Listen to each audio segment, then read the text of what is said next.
This little steel box quietly built the world you live in. In the 1950s, loading a ship was done by hand, slow, and brutally expensive, nearly $6 a ton.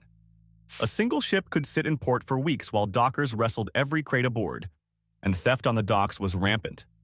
Then, a trucking magnate named Malcolm McLean had a stupidly simple idea. Just put the cargo in a box, a steel one. Almost everyone told him it would never work. The ports weren't built for it. The unions would revolt. He did it anyway. On April 26, 1956, his ship, the Ideal X, sailed from Newark to Houston carrying 58 of them. The result? Loading costs collapsed from $5.86 a ton to just 16 cents, 36 times cheaper almost overnight. But there was chaos. Every company built a different box, and one line's container wouldn't fit another's ship. So in 1968, the world agreed on one standard size, the 20-foot box, the TEU. Now every container fit every ship, truck, and crane. Bananas, cars, laptops, medicine. Almost anything now rides in the very same steel box.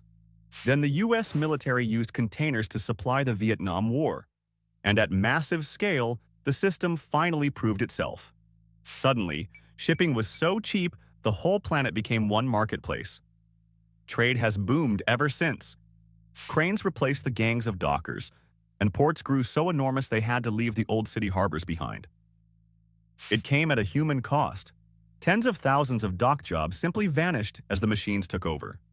And the ships kept growing, from 58 boxes in 1956 to over 24,000 today.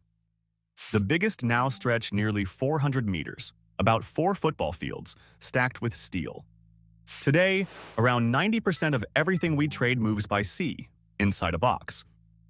When shipping is nearly free, you can make anything anywhere, and factories scattered across the globe. The modern supply chain was born. It got so cheap that the freight on a television crossing an ocean can be just a few dollars, pennies per item. Distance stopped mattering.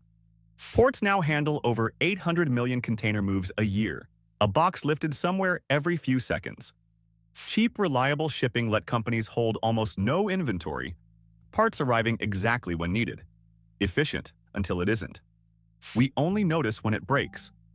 In 2021, one ship wedged sideways in the Suez Canal and froze an estimated $9 billion of trade every day for 6 days.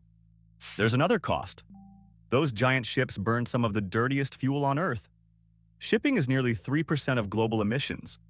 Your phone, your shoes, your coffee, almost everything you own spent part of its life inside one of these.